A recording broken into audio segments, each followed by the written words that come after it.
Okay, good morning, Valeria. Thank you so much for meeting with me today. As you know, I'm Ms. Luzardo, Assistant Principal for Bilingual Education and ESL programs here at the high school. One of my biggest responsibilities is ensuring that our campus effectively meets the academic and linguistic needs of our emerging bilingual students. Over the past few months, we've reviewed a lot of data, such as START, TELPAS, and classroom walkthroughs.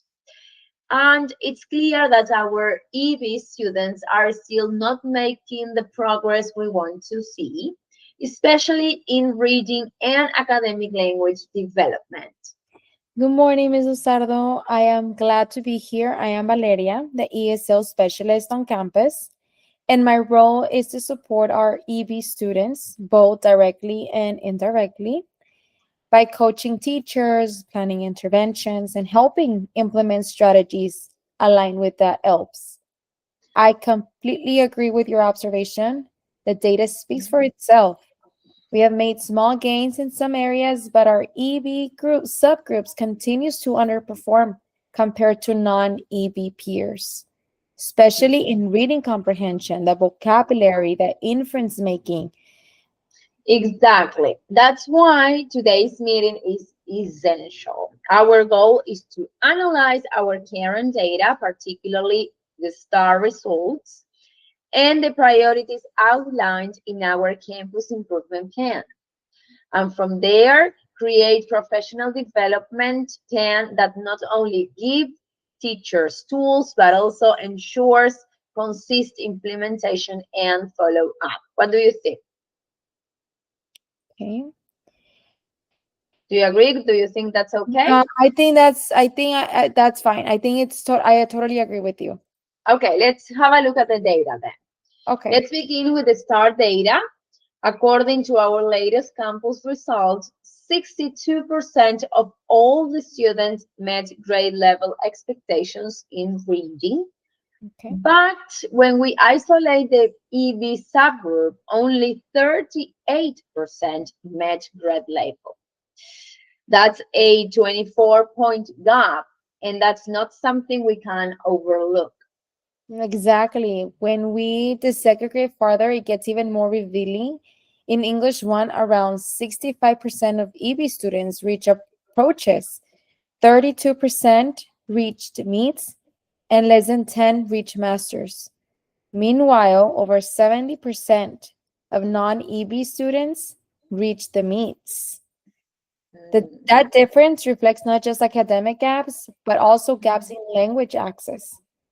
EB students are being tested on reading comprehension without fully having developed the linguistic tools to engage with complex text. Yes. And if we look at the trends over time, we see that while the overall campus grew by 3 percentage points compared to last year, EB performance stayed the same and even dropped slightly in English too. That means the achievement gap isn't just existing, it's expanding. Exactly. And the campus improvement plan specifically lists supporting EBs and SPED population as priority one for this academic year. It also calls for increased implementation of sheltered instruction, integration of ELPs in lesson design, and monitoring of EB progress through formative assessment. But from my coaching experience, many teachers Mhm. still struggle with how to embed the language objectives into their daily lessons. Some Mhm. use them as a compliance, they copy paste a generic ELPs, but they're not truly integrating them into the instruction. That's an important point.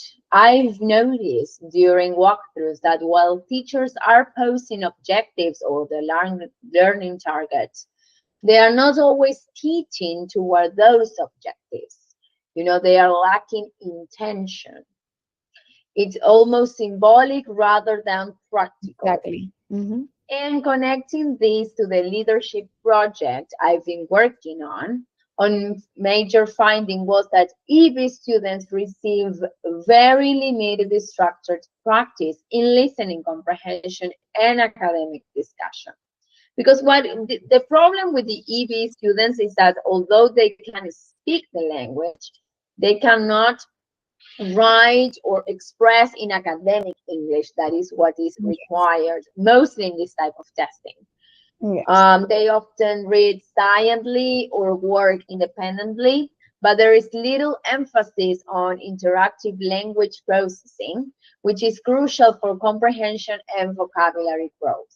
Yes, exactly. I visited a ninth grade classroom recently where students were analyzing a text about environmental issues. The Mhm. teacher handed out a reading and asked 10 comprehension questions. The students worked individually and then turned in their papers. EB students didn't speak at all. If the teacher had added visuals, maybe provided sentence stems like the author's main point is, or allowed peer discussion before the writing, those Mhm. students could have engaged meaningfully. It's not a lack of will, it's a lack of structured support. Yes, yes, yes. Graphic organizers, for instance, are really important with EB students. And The I mean, vision, not only EB students in general can also use that type of scaffolding as well. So let's clearly define the problem.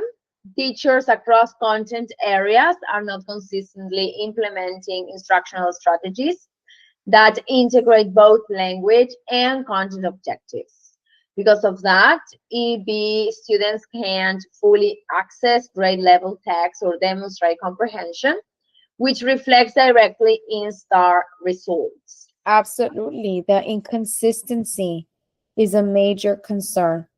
I've Mhm. observed some excellent practices, teachers using the anchor charts, the modeling language, the incorporating visuals, the sentence stems. But then next door, students are reading complex text independently with no scaffolding. That inconsistency creates inequity from one classroom to another. Sure, sure. And often, as we mentioned before, it's not intentional. I mean, in English, for instance, ticks must be intentional. If not, they are not going to work. Many teachers simply don't feel equipped to support EB, which I understand, mostly linguistically. I've heard comments like, I'm not an English teacher. I teach biology. So it's like, no, because I do not teach English, I don't mind, but they are language teachers, I mean, by nature, right? So that mindset is counterproductive because every teacher who has EB students is by definition a language teacher. Yes, yes. I totally agree with you. And Mm-hmm. there's different causes to that, several root causes to that, that teachers do not follow what they're supposed to, like the scaffolding, the anchor charts, and it's because it's a lot of work. Yeah, It's a lot of work. It's not easy to teach EB students.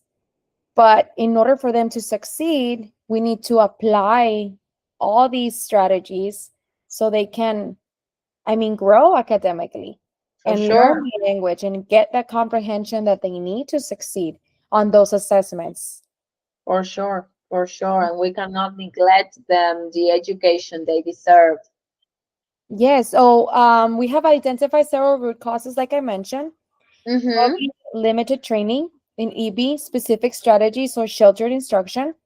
The Okay. lesson plans that rarely include explicit BELPS alignment. Mm-hmm. Professional development occurs, but without sustained follow up or coaching. Collaboration between ESL and content teachers is minimal. And finally, the teacher mindset, seeing language support as someone else's job when it's our responsibility as well. We're with them most of the time. So we need to expose them and we need to find out support that they need.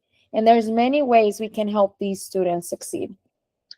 For sure, for sure. We can also check which teachers are certified in ESL as well to have an idea which is aware of this context and who are not. Right. So that's exactly what I found in the needs assessment for my leadership project. Okay. Teachers want to help, but often lack models or concrete tools, which that is fine.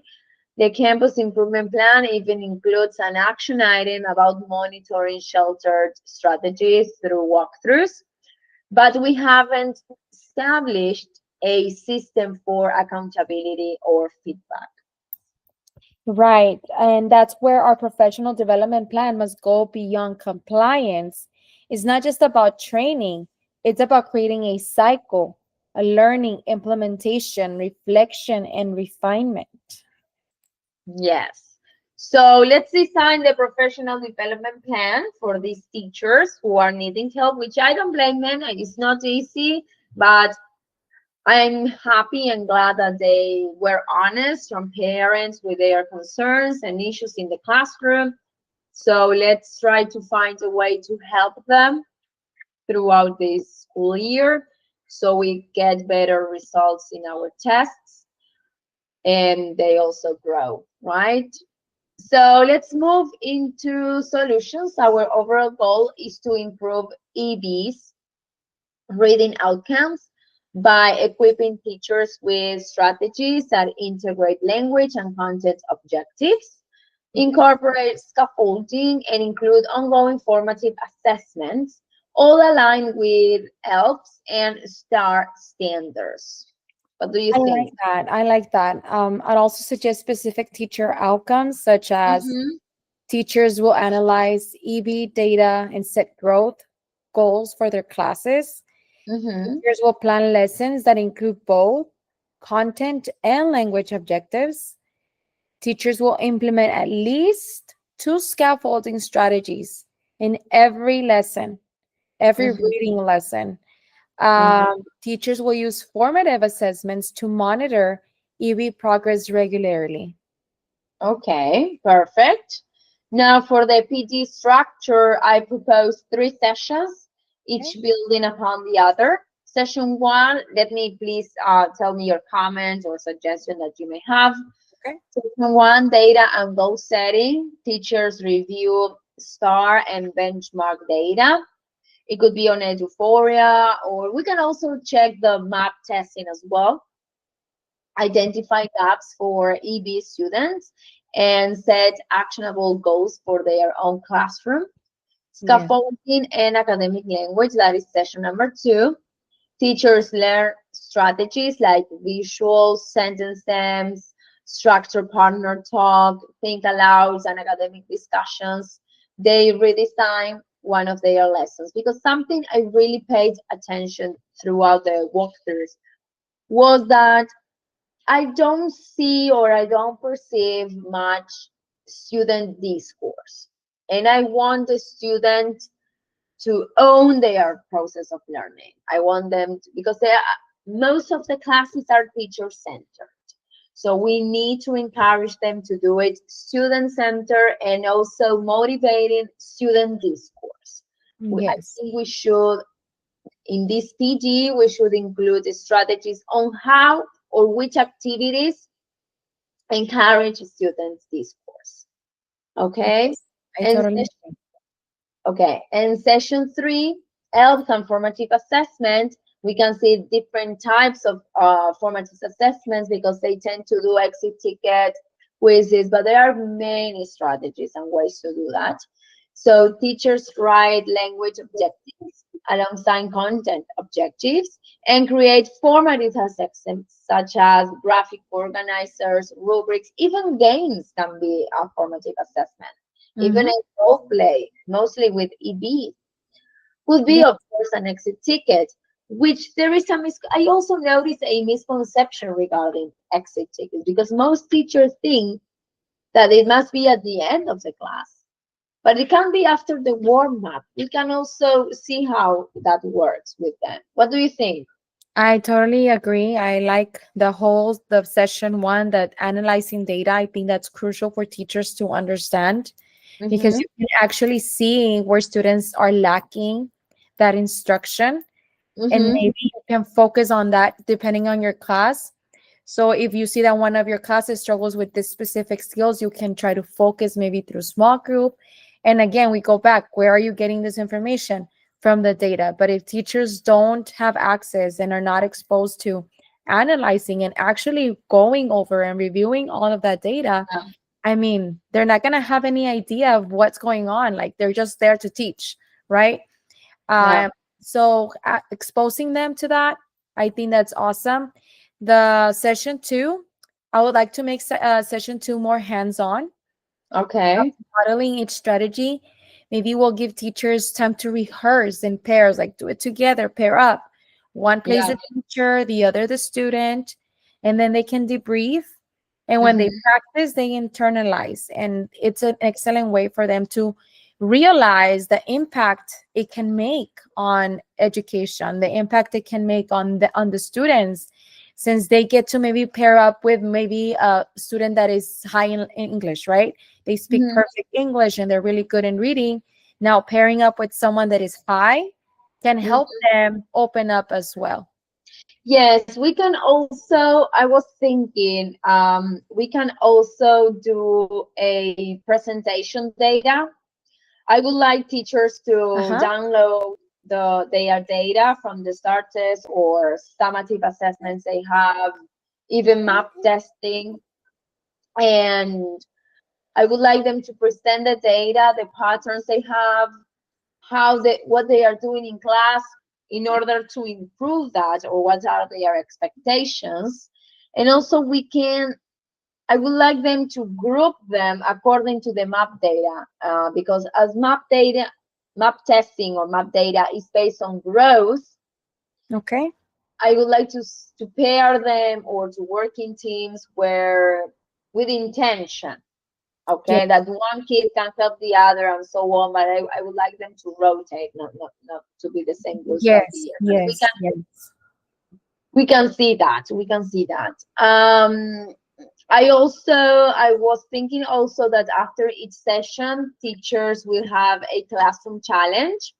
Okay. For instance, after session two, they'll implement one new speaking or listening activity, collect students' evidence, and reflect in PLC, because also PLCs needs to change. I would like English teachers mostly to be organized. I mean, they must understand that reading the text before the PLC is something that is non-negotiable. They must be ready for the PLC. Yes, and we all align this with the T-test domain so teachers can see that these strategies are not additional work. They're Yeah, part of a strong instruction. It's a must. They yeah, have to do it. It's part of teaching and helping students grow. yeah. Because I have observed in PLC that it's always the same people who guide, who talk, because some of them are not ready. You can tell who read the text before the meeting, or and who They didn't. have to be prepared also with the questioning, the types Yeah. of questions they're going to ask. Yes, yes, Important, I mean, yes, especially trying to word it as to where EP students can understand what the teacher is asking. So yes, yes. preparing And I them would and like I would like you, as you are the ESL specialist, to also, if you can, check your agenda, and I would like you to be more involved in the PLCs as well, not only the yes, instructional coach. Okay, yes, no, I totally agree. We're here for the students and we want them to succeed. awesome. Yeah. Um, And to ensure buy-in, we'll include examples from multiple content areas: math, science, social studies, so teachers see how else strategies fit their context.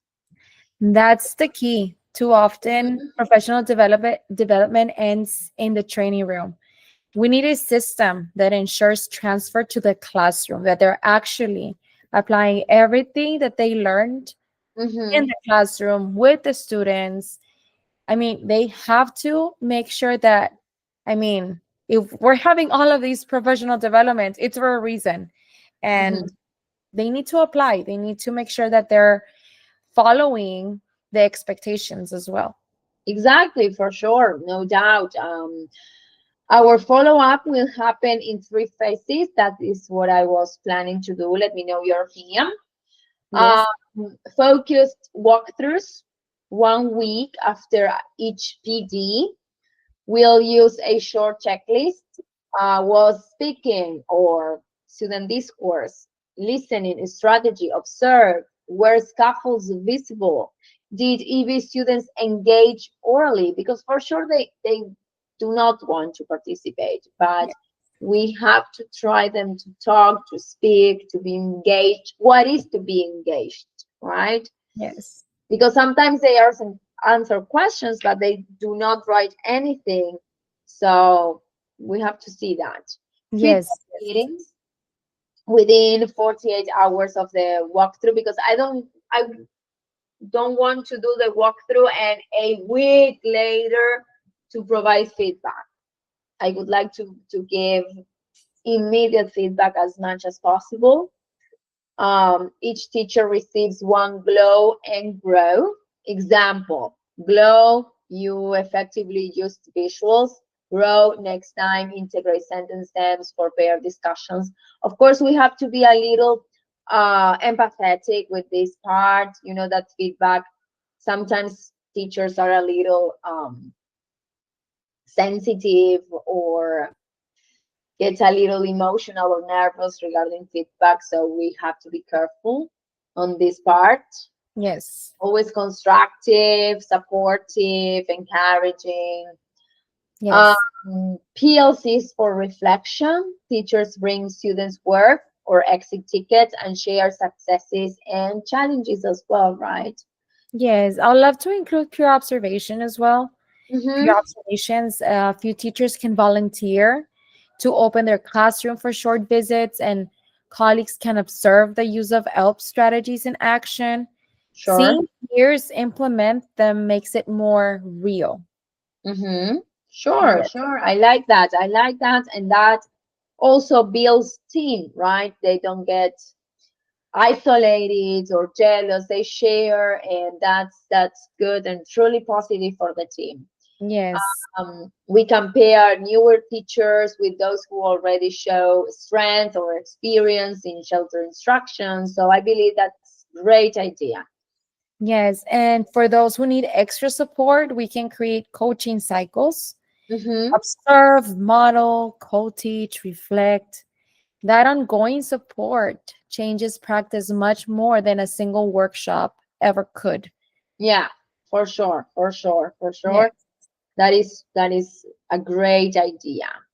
We also monitor STAR interim results and classroom formative data to measure impact. If we don't see growth, we'll adapt, maybe offer smaller group refreshers or one-on-one coaching. Okay, we can go to their classes, and or we can also schedule a co-teach with them, And I think it's important to celebrate progress along the way.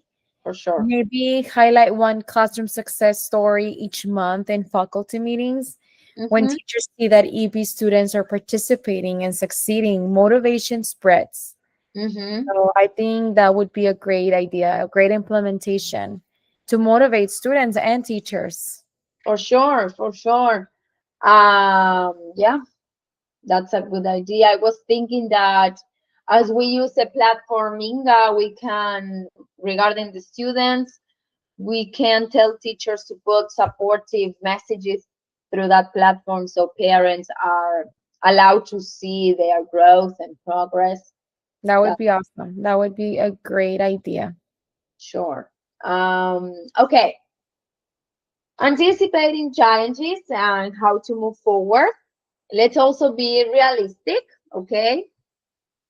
Okay. Um, some teachers might say they don't have time, because you know that some teachers resist to change and they don't want to change. So for this time or that time, content takes priority. How can we change that? What do you think we can do for those teachers who resist change? Um, we just have to make it clear to them that it is not for us, it is for the students. Mm-hmm. They just have to make sure that they're doing it, maybe just guiding them in the process. Obviously, not letting them by themselves, because I mean, it is hard. Change is difficult. Yeah. It's a challenge.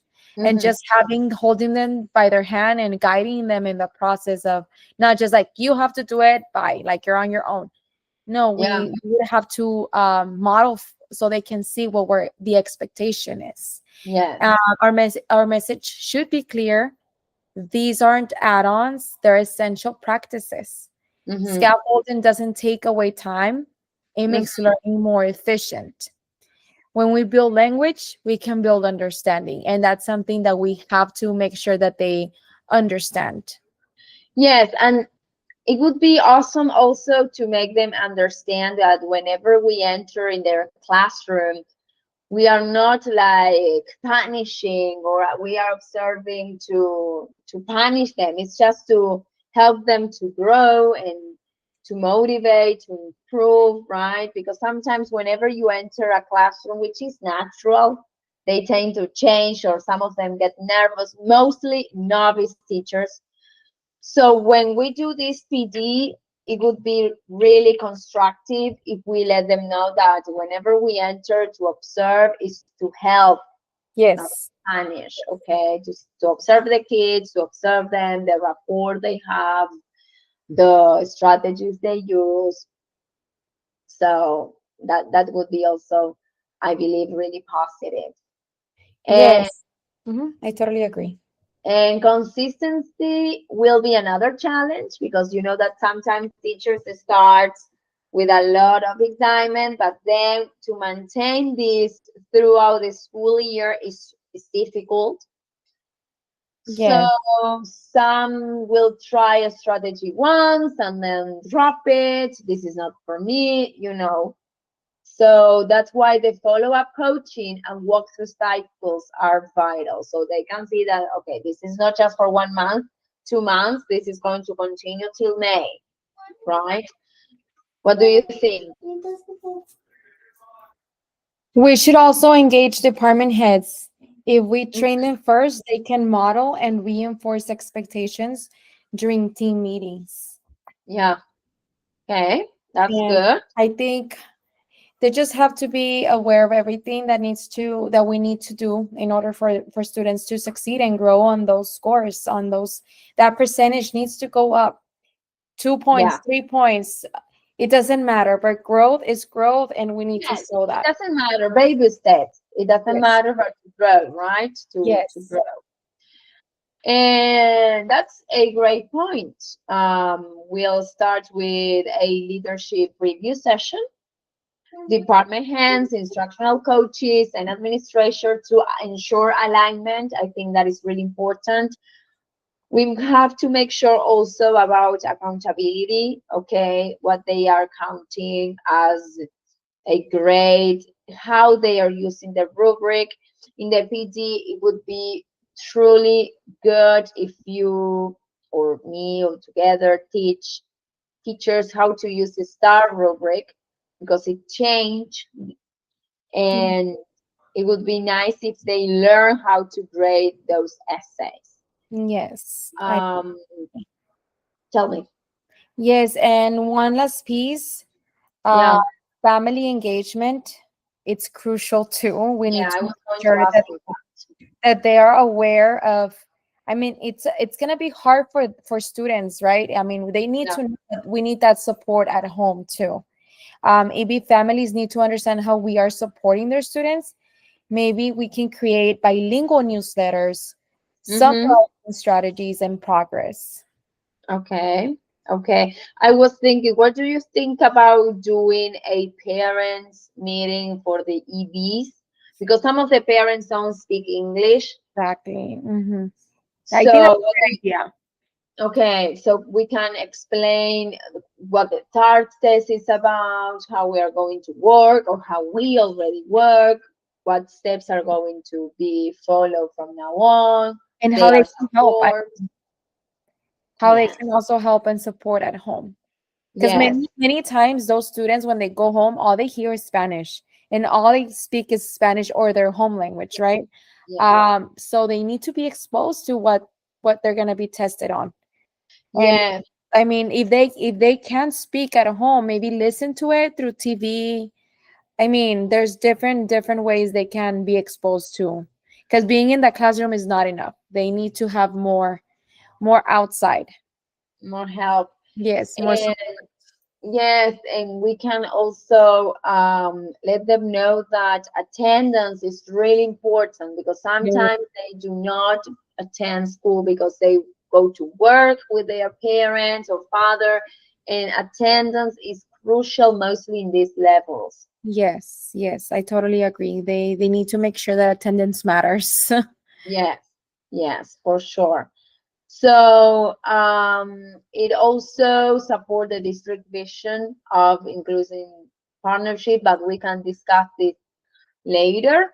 Yes, The district is going to come for sure to see our PD, okay, to see our alignment and what we are going to do, which resources, the data. They are really interested in seeing the data and okay. how teachers analyze it. So we can discuss that later, okay? So to summarize, we created a comprehensive professional development plan with clear goals, aligned session, structured follow-up, and accountability measures tied directly to this campus improvement plan and the START improvement targets, right? Exactly. Yes, Mhm. exactly. And this is not just a professional development plan, it's a system for sustainable change. We are empowering teachers, supporting students, and building a culture of shared responsibility for language and content growth. Exactly, exactly. And we can also, I mean, tell the students what we are doing, how important it is to include EBs in their groups, because sometimes EBs tend to group each other, you Yes. know that. And when I pull some of those students to give them Mm-hmm. right that instruction, I Yeah, teach them like different strategies. For instance, like I remember clearly, I always tell them, like I understand that it's not going to be easy to understand the whole thing. It's yeah. impossible, right? Mm-hmm. It's not possible to understand every single thing that it's telling you. But many of those words in English are cognates in Yeah, Spanish, you know? exactly. So just make sense of the words that you do know and try to grab yourself from there. Like you need to work from what you know, you know? Exactly. So teaching them those little skills can Mm-hmm. take them a long way. Maybe it can be that point difference, 2 point difference, just teaching Sure. them how to test, Sure. to Yes, test. that is essential because not only EVs, and this is for all of them, sometimes we have to revise when we are starting practicing for the STAR test because some of them know the content, understand, can write a good paragraph or a good thesis. However, whenever they go to testing, they fail because they do not manage time properly, because they are not used to the format. So we need to see when we are going to start practicing specifically for the STAR because Yes, they need more posting practice. them maybe through warm-ups, a daily 1 2 questions Yeah, from Star, right? yeah. It could be helpful for them to Yes, succeed. and grammar is another thing that is truly essential. I was analyzing the data and I noticed that many kids failed due to grammar issues. So we can tell, for instance, the English teachers to start their warm up with grammar, to Yes, revise yes, punctuation, capitalization, because they do not put the capital where they must. So I think in the PD we can discuss that, or in the PLCs as well. no, yes, I So totally agree. Yes, okay. So thank you, Valeria, for collaborating on this with consistent implementation and genuine follow-up. I really, really appreciate that you are always transparent and honest and foremost supportive. So Yes. we'll see real progress for our EB students. Yes, and I will look through my calendar, through my schedules to see, Okay. to sit with, like you mentioned, like through the meetings, PLCs, Okay. and be present to help teachers and maybe give them some feedback and maybe some strategies that they can use in their classroom so they can implement it. I'm here for the students. I'm here for the teachers. I have so many tools. I have so many ideas that we can use in the classroom that can help Right. That the sounds teachers. great. Yes, and I'm willing to share everything that I know, all my knowledge to them, so we can help those students succeed. Thank you. I'm very excited to begin. Together, we'll make language learning visible, measurable, and equitable for every student on this campus. And thank you so much for your time and sitting with me and brainstorming on all of these ideas that we have for our students and teachers. Okay. Thank you so much, Valeria. See you later. See you Bye later. bye. Thank you. Bye bye.